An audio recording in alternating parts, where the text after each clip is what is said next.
Hello students, the topic that we are going to learn today is indicators in acid-base titration. This is the sixth topic of a chapter, Further Aspects of Equilibria. Students, indicators are used to detect endpoint in titration, and you know very well what titration is. It is a technique by which we can know the unknown concentration of the solution. Now you can see the structure of phenolphthalein. Basically, students, indicator is a dye or a mixture of dye that changes color over a specific pH range.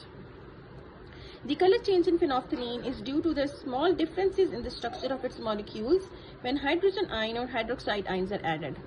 Like you can see here, when hydroxide ions are added, it changes its colors to pink. In the alkaline solution, the phenolphthalein color is pink, and in the acidic solution, it is colorless. Many indicators can be considered weak acids like HIN, and when it is in the unionized form, it is color A, and when it is in the form of conjugate base, that is in the ionized form, look, you can see this is the conjugate base, it gives color B.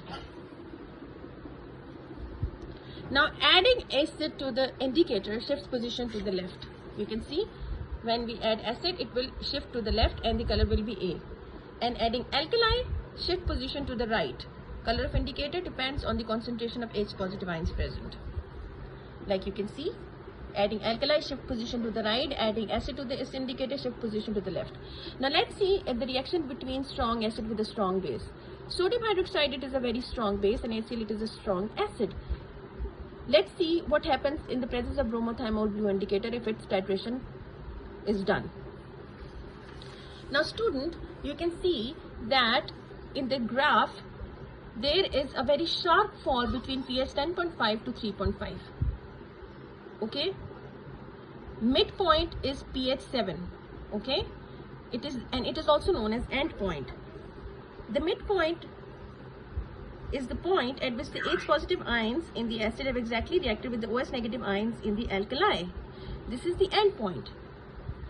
Now indicators changed blue to yellow over the range of 7.6 to 6, and if this range, in this range, that is the strong acid and a strong alkali is being titrated, if we use phenolphthalein, the color change is 8.2 to 10. That is the pH range of phenolphthalein changes color. So basically students, because there is a sharp pH change and it occurs over such a wide range, pH range, there are many indicators that can be used to determine the end point of the reaction of a strong acid with a strong base.